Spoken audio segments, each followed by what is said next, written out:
guys, welcome to my AndWin Tech channel. Today I am going to show you in this video how to fix cannot save files to desktop in Windows 11 PC. So before going to start the video, if you are not subscribed my channel, please subscribe. So let's start the video. Guys, if you are unable to save files on your desktop, then I will show you how to fix this.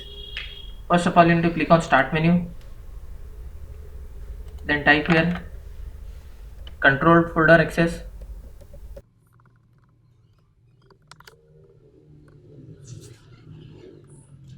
Click on Control Folder Access.